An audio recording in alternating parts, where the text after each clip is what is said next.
은혜로운 찬양 감사하고요. 성경 말씀 보도록 하겠습니다. 고린도전서 15장 29절에서 34절까지 말씀입니다. 고린도전서 15장 29절에서 34절 말씀까지 교독하겠습니다. 만일 죽은 자들이 도무지 다시 살아나지 못하면 죽은 자들을 위하여 세례를 받는 자들이 무엇을 하겠느냐?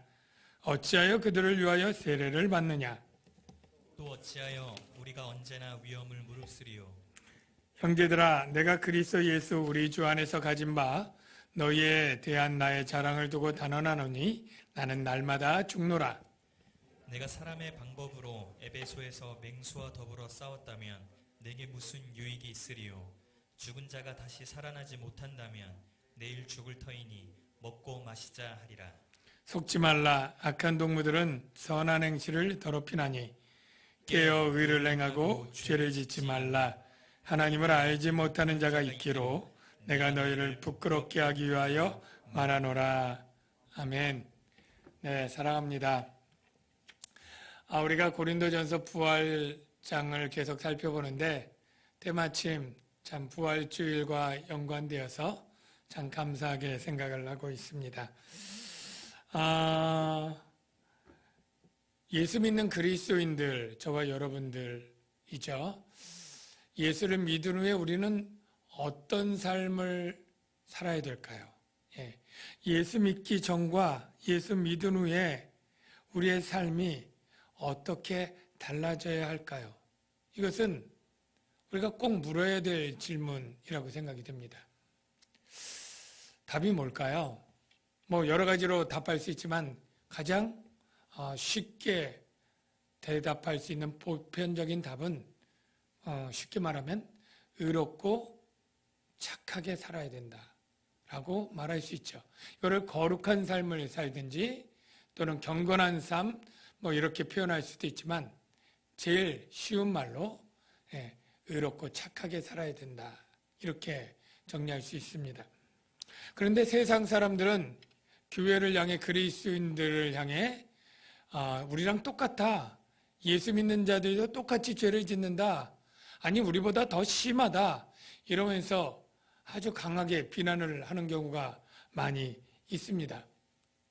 그리고 강하게 비난하는 게 우리의 윤리와 도덕만을 비난하는 게 아니라 때로는 기독교 자체 또는 기독교가 믿는 복음을 반대하면서 비난하는 경우가 있습니다.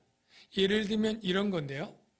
우리가 믿는 복음의 핵심 교리는 오직 믿음으로 오직 은혜로 구원을 받는 교리입니다. 우리의 선한 행실들을 많이 해서 그 조건으로 구원을 받는 게 아닙니다. 자격 없이 아무 대가 없이 오직 예수 그리스도의 구속과 하나님의 그 속죄하심을 믿을 때에 하나님이 은혜로 주는 것인데 이게 문제가 있다고 세상 사람들이 비난하는 거죠. 이 복음 때문에 예수 믿는 사람들이 착한 일을 하지 않는다. 착하지 않아도 구원받는 그러한 이 복음이라고 하는 교리가 잘못되어서 오히려 교회가 타락하게 만들고 그냥 구원은 따놓은 당상처럼 여기고 예수 믿는 사람이 쉽게 그렇게 죄를 짓는 것 아니냐 이런 식으로 비난을 하는 그러한 주장도 있는 것입니다. 그런데 이것은 여러 가지 중에 한 두 가지에 대한 오해 때문인데요. 첫 번째, 예수 믿는 사람이 죄인에서 의인된다고 해서 단번에 도덕군자가 되거나 성인이 되는 것이 아니다라는 것을 그들이 좀 알아야 됩니다. 우리가 믿음으로 죄인에서 의인됐지만 이것은 신분을 의미하는 것이고 우리의 수준은 계속적으로 공사 중인 것처럼 진행형인 것입니다. 언제까지요? 주님 나라 완성될 때까지 우리가 성화의 과정을 거쳐가는 중에 있고 그 안에는 많은 사단의 유혹과 죄의 정욕 가운데 때때로 넘어져서 똑같이 죄를 지을 수 있는 그러니까 우리의 변화된 예수 믿는 사람들도 이렇게 조금씩 선하고 거룩해지는 삶의 과정을 겪어 나가고 진행해 나가는 것이지 180도 단번에 새롭게 변화되는 것이 아니다라는 것을 그들이 정확히 알지 못하는 것이고요. 두 번째는 예수 믿는 사람들이 이것을 통계낼 수는 없지만 그래도 안 믿는 세상 사람들보다는 더 의롭고 착하게 살지 않느냐? 전 그렇게 생각합니다. 이거를 구체적으로 통계를 낸 자료를 보면 한국의 구제, 구호, 돕는 일, 자선 이런 것에 보면 유교, 불교 그리고 캐톨릭, 기독교 할 때 기독교가 가장 많이 도운 것으로 통계가 나와 있고요. 그냥 한 예지만 우리 서해안의 기름 유출, 태안인가요? 났을 때 75%가 거기서 기름칠 닦아낸 게 교회들이 했다고 합니다. 그런데 교회는 그 특성상 오른손이 한 것을 왼손이 모르게 하라. 이렇기 때문에 많이 드러내지 않고 공공하게 자랑하지 않기 때문에 더 덜 알려진 그러한 이유도 있다고 생각이 됩니다. 그러나 예수 믿는 사람들이 아까 얘기한 것처럼 더 죄를 지을 가능성이 많다? 천만에 오히려 선을 행할 이유가 충분히 있다. 그것이 바로 복음 안에 담겨져 있다라는 것이 성경의 가르침입니다. 왜냐하면 바로 부활신앙이 있기 때문이에요.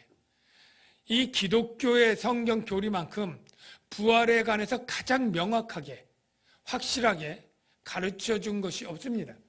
세상의 사상이라는 것이 내세가 있어도 정확하지 않고 모호하고 이럴까 저럴까 윤회 이런 사상이 있지만 부활 사상은 성경이 가장 그때와 시기와 부활체와 어떤 이유로 되는 것이 가장 명확하지 않습니까? 그래서 복음을 믿는다는 것은 부활신앙을 빼놓고 믿을 수가 없어요.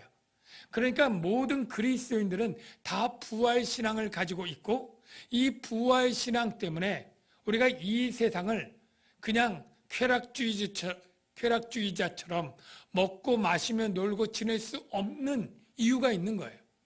바로 이 세상에 오히려 수고와 희생과 고난을 당해도 바로 영광의 하나님의 나라가 있고 부활의 그 상이 있기 때문에 더 마음껏 죄를 지을래야 지을 수 없고 더 의롭고 선하게 살아갈 이유가 가장 분명한 것이 그리스도인들이다 라고 말할 수 있다고 생각합니다.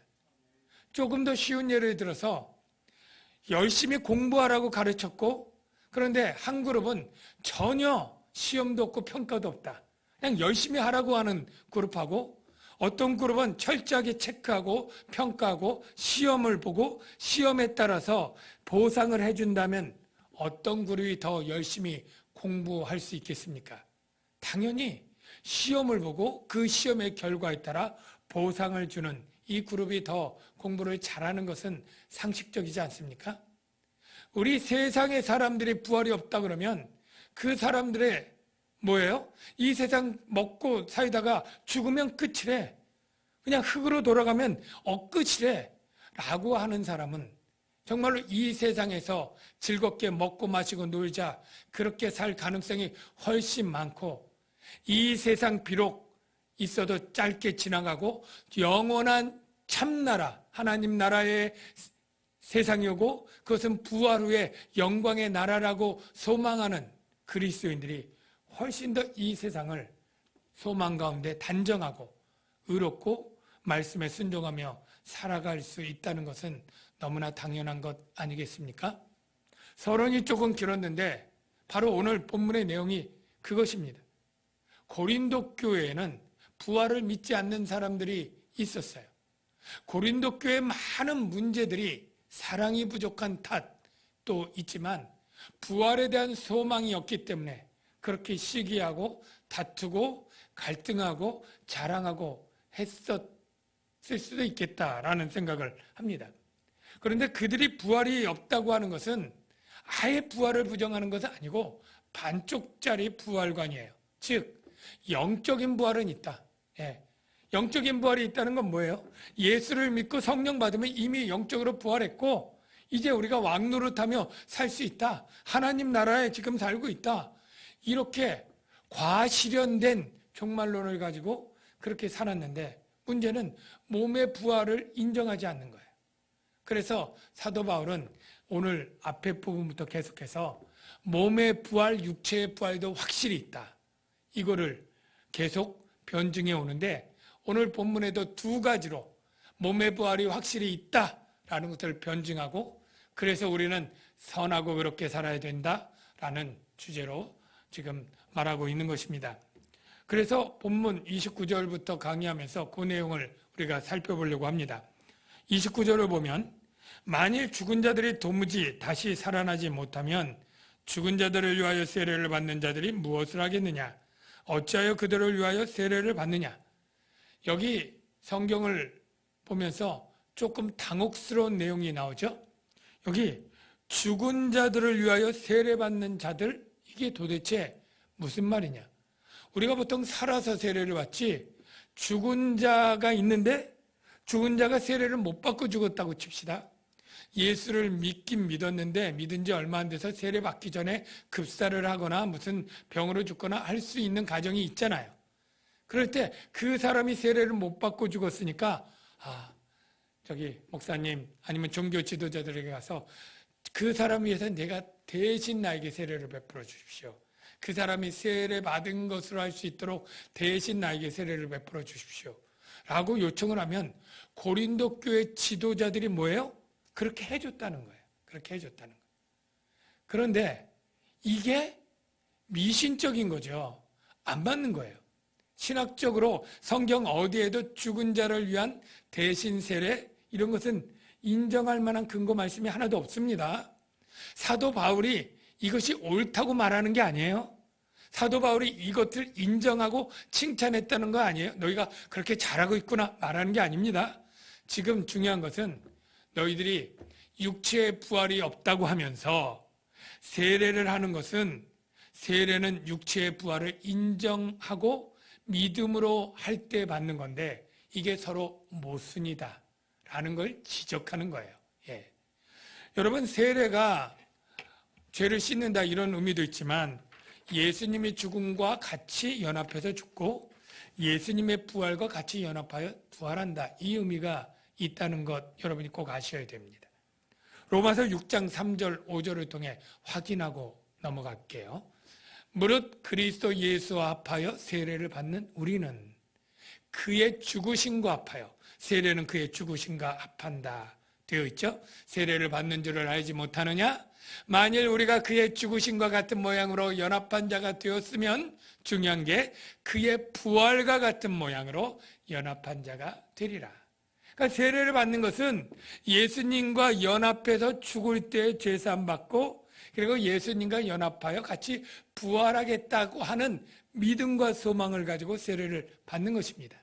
그러니까 물속에 집어넣을 때 예수님과 함께 죽고 물속에서 꺼내면서 예수님과 함께 부활하는 게 이게 세례의 상징이거든요.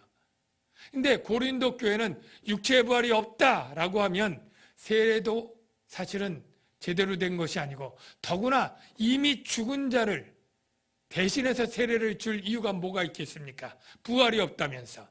그러니까 사도 바울은 그거를 지적하면서 너희들이 지금 죽은 자를 대신해서 하는 세례는 이미 육체의 부활을 전제하고 하는 것이다 라고 얘기를 하면서 육체의 부활이 확실히 있다라는 변증의 첫 번째를 시작한 것입니다. 그리고 두 번째로 육체의 부활이 확실히 있다. 어떻게 할 수 있느냐? 바로 복음을 위해 수고하는 나와 우리 전도팀을 봐라. 육체의 부활이 없다면 우리가 이렇게 때마다 위험을 무릅쓰고 죽음을 불사하고 환난 가운데 목숨 내놓고 이렇게 할 이유가 있겠느냐? 예? 그래서 우리가 이렇게 위험을 무릅쓰고 하는 이것이 육체의 부활을 믿기 때문이다 라고 얘기를 하는 건데요. 30절을 한번 보십시오. 자, 또 어찌하여 우리가 바울과 전도팀이 언제나 위험을 무릅쓰리요. 복음을 전하면서 수많은 위험을 무릅쓰잖아요.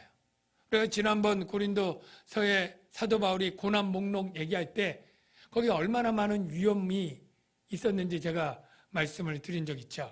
그래서 얼마나 매를 많이 맞았는지 기억나는 걸로 하면 3번 태장으로 맞고 1번 돌로 맞고 40에 하나 감암매를 5번 맞고 또 파선에서 바다의 7주야를 헤맸고 그리고 강의 위험, 강도의 위험, 광야의 위험, 동족의 위험, 이방인의 위험, 시내의 위험 별의별 위험들을 다 겪었고 이게 다 목숨 걸고 이런 위험들을 겪지 않습니까? 예? 그런데 그래서 자기가 31절에 이렇게 말하는 거죠. 형제들아 내가 그리스도 예수 우리 주 안에서 가진 바 너희에 대한 나의 자랑을 두고 단언하노니 단언한다는 것은 아주 정말로 맹세처럼 분명히 말하노니 나는 날마다 죽노라. 날마다 죽노라. 날마다 죽음의 위험을 무릅쓰고 그렇게 지냈다. 그렇게 얘기를 하는 거예요. 그런데 조금 주제에서 약간 벗어나지만 날마다 죽노라를 조금 제가 설명을 할 필요가 있습니다. 왜냐하면 이 날마다 죽노라를 그동안 한국교회의 많은 목사님들이 조금 잘못 해석해서 설교한 적이 꽤 많습니다. 이 날마다 죽노라를 보통 어떻게 많이들 하냐면 내 내면적 욕망, 죄의 욕구 이런 것들을 죽이는 것 내가 날마다 나의 안에 있는 죄의 정욕을 죽인다 이런 의미로 설교를 좀 많이 하셨습니다. 좀 그럴 이유가 뭘까라고 생각해 보면 사도 바울이 다른 성경 말씀 가운데는 그런 의미의 말씀들을 몇 번 하셨어요. 예를 들면 고린도전서 9장 27절 말씀에 보면 내가 내 몸을 쳐 복종함은 이런 표현이 있죠. 여기 실제 몸을 육체를 때린다는 건 아니고 내 몸에 있는 죄의 정욕을 쳐서 누르고 죽인다 그런 의미였을 거예요. 갈라디아서 5장 24절에도 그런 표현이 있죠.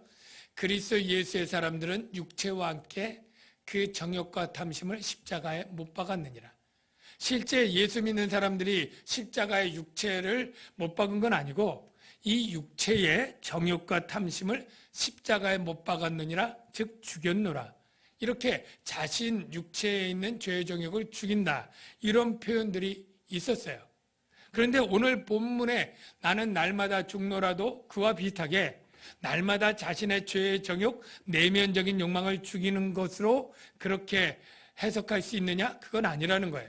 왜냐하면 이 본문 내용 가운데는 갑자기 내면적인 죄의 정욕의 죽음을 얘기할 일이 없어요.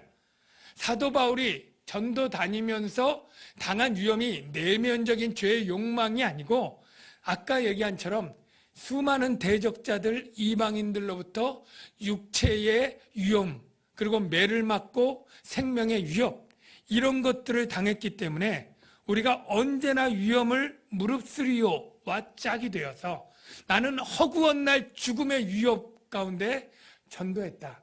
이 이야기를 하고 있는 거예요. 그러니까 이것은 내면적인 게 아니라 바울의 생명, 육체의 그러한 위험과 환난을 늘 무릅쓰고 복음을 전했다 하는 내용으로 되어 있는 것입니다. 그래서 제가 이런 걸 보면서 전에 이 날마다 죽노라를 우리의 내면적인 욕망을 생각했을 때도 은혜가 됐어요. 은혜가.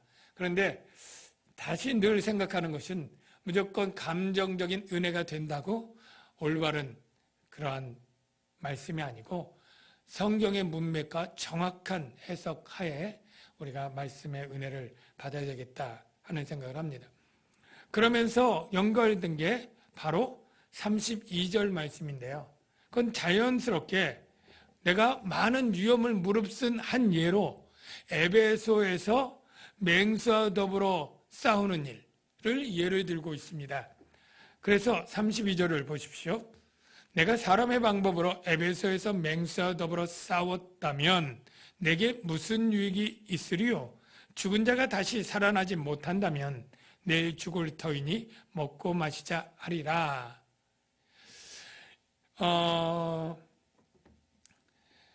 사도 바울이 지금 논지를 여러분이 흔들려서는 안 되는데요. 내가 부활이 확실히 있기 때문에 에베소에서 맹수와 더불어 싸우는 이러한 일도 감당하지, 부활이 없다면 나는 그런 일 안 당하고 먹고 마시고 놀았을 거다. 지금 속되게 이렇게 표현하는 겁니다. 그런데 우리가 먼저 두 가지를 바르게 해석할 내용이 있는데요. 첫 번째, 에베소에서 맹수와 더불어 싸웠다고 하는 바울의 말이 어떤 맹수인가? 정말 사자나 굶주린 호랑이처럼 옛날 로마 시대의 원형 경기장에 그 노예들이나 검투사 놓고 싸우던 그런 사자 같은 맹수인가? 짐승인가? 두 번째는, 아니, 사자는 비유어고 사도 바울을 죽일 정도로 싸나운 대적자로서 사람들을 말하는 것인가? 이 두 가지 해석이 중에 어떤 것이 맞을까요? 신학자들의 의견이 사실은 갈려 있습니다.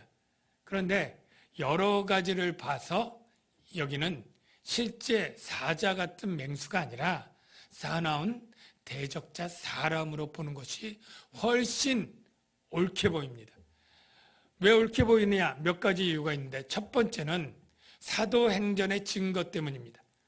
사도행전은 사도 바울이 그가 처음부터 예수를 믿고 그리고 로마 감옥에 갇힐 주 62년까지 쭉 누가의 기록이 굉장히 상세하게 있는데, 바로 그 내용 가운데 에베소에서 원형 경기장에 사자랑 싸울 만한 그런 것을 추측할 만한 그러한 내용들, 기간들 전혀 없다라는 것이고요.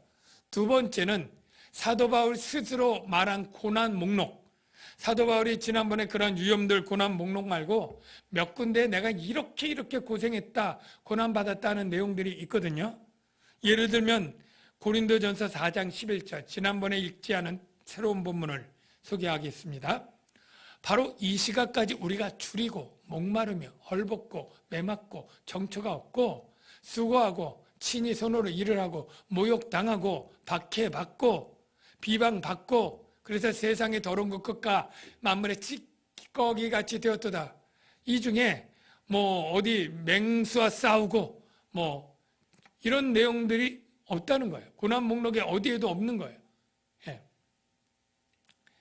이게 무슨 결정적인 힌트가 되느냐? 결정적인 또 이유가 있습니다. 사도 바울이 로마 시민권자입니다. 로마 시민권자. 로마 시민권자는 로마 제국 내에서 상당한 특권층이고 소수고 그들의 인권은 함부로 때리거나 구금하거나 할 수 없는 것입니다. 그는 가이사 황제에게 재판을 받을 권리를 가진 자예요. 그래서 로마 시민권자인 바울이 어떤 죄를 지어도 이런 극형을 처하는 법은 없습니다. 십자가형 로마 시민권자는 해당되지 않습니다. 맹수에게 찢겨 죽고 조롱거리가 되는 것, 로마 시민권자는 그런 형을 당할 리는 없다. 그래서 이 맹수는 사람이 되는 것입니다. 그러면 반대로 이게 대적자로 목숨을 잃을 만큼 그러한 일이 있었다고 하는 다른 성경의 증거들이 있는가? 있습니다. 일단은 사도행전 자체에 우리가 아는 것처럼 이 에베소에 아데미 여신 숭배자들이 바울과 그의 일행을 붙잡아서 연극장으로 끌고 가고 소동을 일으키는 데메드리오 주동으로 하는 사건이 아주 큰 소요로 나와 있고요. 사도 바울 스스로 고백 가운데 내가 아시아에서 죽을 뻔한 환난을 당했다. 내가 거의 죽을 뻔했다. 이러한 고백이 있습니다. 고린도후서 1장 8, 9절을 볼까요? 형제들아, 우리가 아시아에서 당한 환난을 너희가 모르기를 원하지 아니하노니 힘에 겹도록 심한 고난을 당하여 살 소망까지 끊어지고 우리는 우리 자신이 사형 선고를 받은 줄 알았으니. 사형 선고 받으면 뭐예요? 꼼짝없이 결국 죽는 거 아닙니까?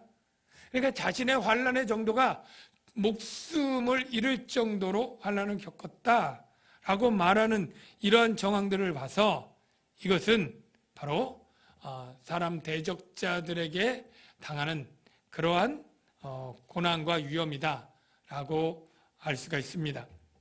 한 가지 더 하면 사람의 방법으로 이 문구가 참 성경을 유심하게 그리고 공부하고 연구하는 그러한 사람들에게는 굉장히 헷갈리는 그런 문구였습니다.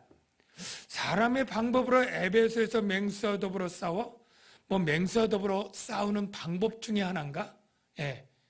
뭐 검투사들이 싸울 때 싸움의 기술인가? 사람의 방법이 아니면 뭐 짐승의 방법이 있나? 하나님의 방법이 있나? 천군의 뭐 천사의 방법이 있나? 뭐 여러 가지를 상상해도 이해가 안 되는 내용이에요. 그런데 이것은 번역이 사실은 모호하게 잘못된 것이다. 저는 이렇게 생각이 듭니다. 이 원문을 보면 이 방법이라고 한 단어는 아예 없습니다. 그 단어가. 그래서 그냥 안트로폰 카타에서 사람을 따라서라고만 해석할 수 있어요. 사람을 따라서라는 게 무슨 말인지 잘 이해가 안 되죠? 사실 사람은 모두가 그 본성에 이기적이고 자기의 유익을 추구하는 그러한 죄악된 본성이 있습니다. 그래서 지금 사도 바울은 그런 얘기를 하는 거예요. 내가 사람의 이기적이고 물질을 좋아하고 그러한 본성을 긴준으로 볼 때 내가 맹수에 물려 죽는다면, 위험을 자초한다면 이 세상에서 무슨 유익이 있겠느냐. 예, 이렇게 표현하는 거예요. 이게 조금 이해가 잘 안 될 수 있는데요. 우리가 말 중에 이런 말 있죠. 인간적으로다가 뭐 이런 표현이 있는데요. 어떤 때냐면 어떤 고상한 일을 같이 뭐 영적인 일이든 하기로 했는데 나중에 보수를 결정하는데 이 일에 비해서 보수가 너무 정말 작은 거예요. 그럴 때 보통 표현이 정말 일은 좋은데 인간적으로다 이건 너무 작지 않습니까? 이렇게 표현하는 경우 있어요. 이게 뭐냐면 인간은 자신의 유익과 자신의 이익을 추구하는데 그런 본성의 기준으로 볼 때 너무 일은 보람되고 아무리 좋아도 이 유익이 거의 없다. 예, 유익을 따지는 인간의 속물 근성처럼 표현하지만 이 속물적인 이걸 볼 때 너무 적은 거 아니야 인간적으로?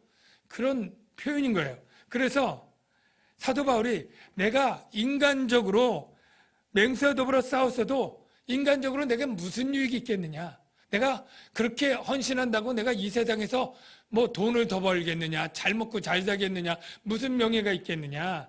부활이 없다면 인간적으로 내게 뭐 남는 게 있겠느냐? 솔직히 까놓고 말해서 그런 의미의 사람의 방법으로 표현이에요.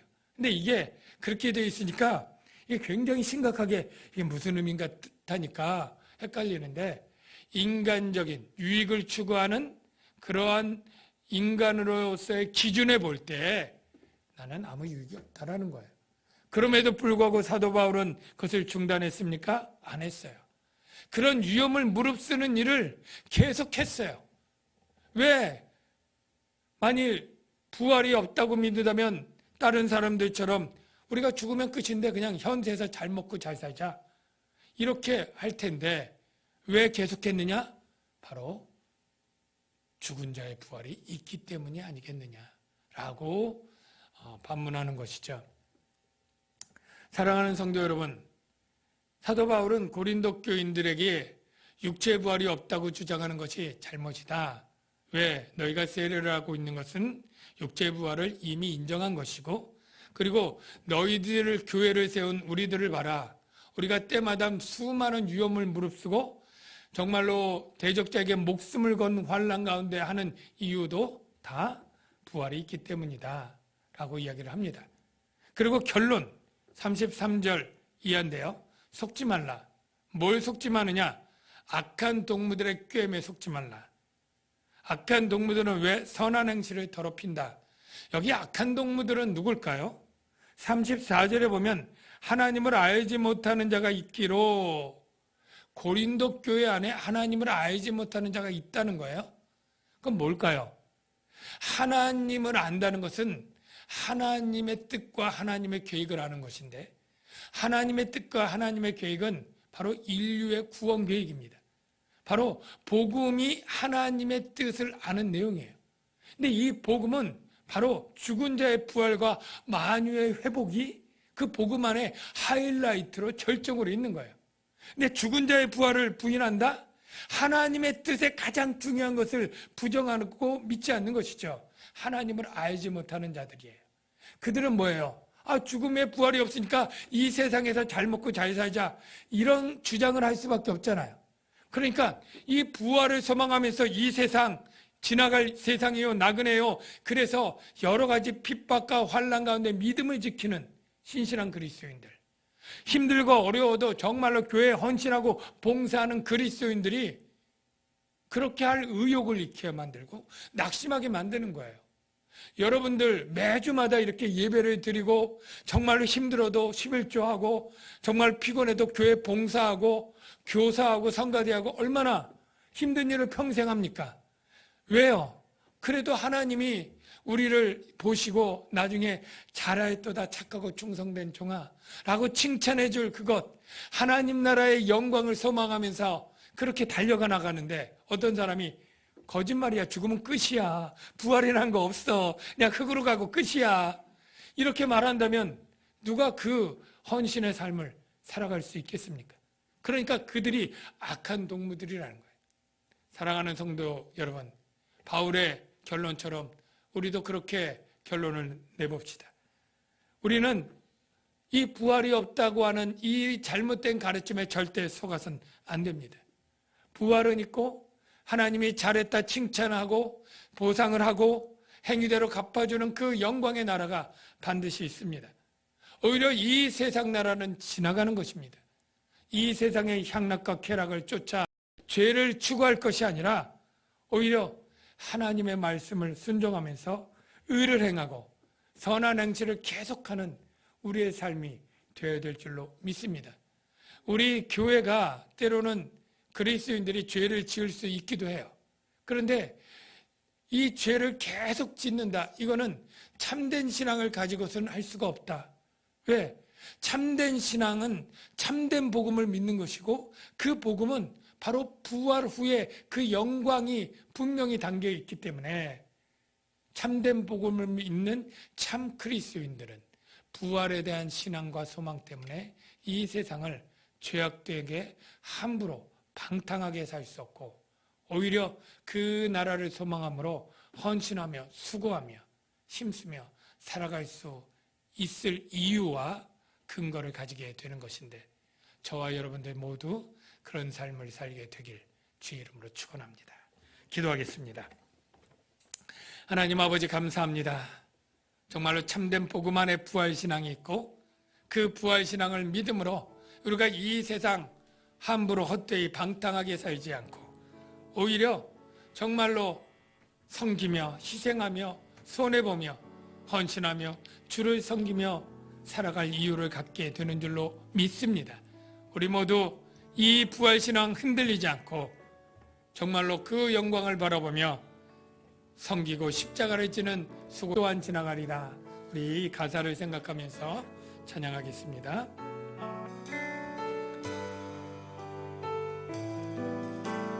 고단한 인생길,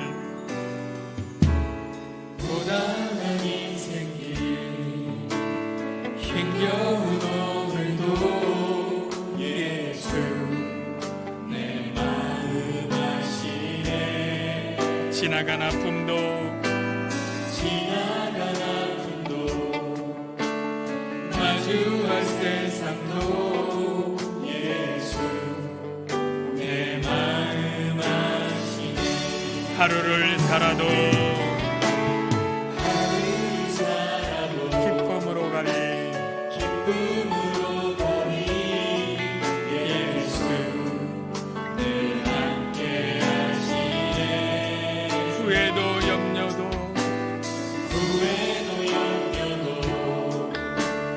온전히 맡기리.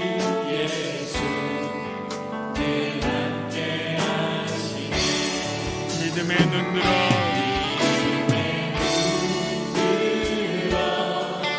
주를 보니 이 또한 지나가리라.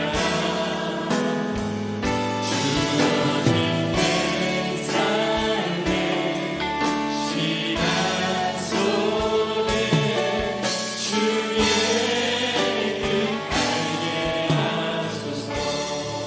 시간에 우리 두 가지 제목 놓고 기도하는데요. 지금 고통당하는 사람들이 참 많이 있죠. 정말로 전 세계적으로 정말 코로나로 그 숫자가 하나가 아닌 게 그 가족들, 그리고 그로 인해서 피해받는 주변 사람들 하면 그 숫자 하나가 엄청난 고통이 있다는 것을 우리가 알 수 있습니다. 근데 전 세계적으로 이렇게 고통당하는 이들이 많게 되는데, 하나님 정말로 우리가 이 또한 지나가리라, 하나님이 지나가게 해주실 때가 반드시 있으리라 믿고 하나님 치료해 주시고 지나가게 해달라고 기도하시고요. 우리 교회에 좀 아픈 우리 아이들, 또 우리 성도들이 있습니다. 그 병 빨리 치료해서 이 아픔의 때, 고통의 때가 지나가서 나중에 정말로 하나님의 은혜로 잘 지나갔다 고백하는 날이 속히 오게 해달라고 기도하고요. 그리고 사실은 크게 보면 우리 인생, 이 세상도 결국엔 다 지나가고 우리 모두 저 세상으로 떠나갈 것 아닙니까? 우리가 이 세상에 너무 연연하고 너무 염려 근심 두지 않고 정말 믿음의 눈으로 천국을 소망하며 살아갈 수 있는 그런 믿음의 눈을 우리 모두 열어주십시오. 우리 말씀 생각하면서 그런 두 가지 제목으로 기도하면 좋겠습니다. 다 같이 기도하겠습니다. 하나님 아버지, 이 시간에 먼저 기도할 것은 아버지 하나님, 이 세상에 고통당하는 이들, 코로나로 인해서 고통당하는 이들 주여 불쌍히 여겨주옵소서. 우리 남양주간교회 사랑하는 성도들, 우리 아이들, 우리 수라와 정연이와 주희와 우리 집사님들, 그리고 스스로의 고통 가운데 회복 가운데 있는 성도들, 하나님 정말 수개월 수년이 지난 후에 그 고통의 시기 이 또한 지나가리라 하나님 고백하며 하나님의 인도해 주신 은혜를 감사할 수 있도록 주님 도와주시옵소서. 하나님 우리의 인생, 그러나 이 세상 영원하지 않습니다. 이 세상의 슬픔과 고통 아버지 언제든지 지나간다는 것 깨닫게 하여 주시옵소서. 아버지 하나님 감사합니다. 하나님 아버지, 정말 우리 인생 가운데 하나님의 은혜 아니면 견딜 수 없습니다. 하나님이 슬픔과 고통과 염려와 근심들을 하나님 반드시 함께 하시고 이겨낼 수 있도록 도와주시옵소서. 그래서 먼 훗날 그 아픔과 고통과 시련이 이 또한 지나갔다고 고백하며 하나님께 감사할 수 있는 우리가 되게 하여 주옵소서. 더 나아가서는 이 세상 결코 슬픔과 눈물, 아픔이 주님 오시기 전까지 사라지지 않을 세상입니다. 우리가 이 세상에 미련두지 아니하고 오히려 천국의 소망 가지고 담대하게 이 세상 떠나가고 사라질 세상인 것 잊지 않고 믿음의 눈을 들어 주를 바라보며 살아가는 믿음의 사람들 되게 하여 주시옵소서. 예수님의 이름으로 기도하옵나이다.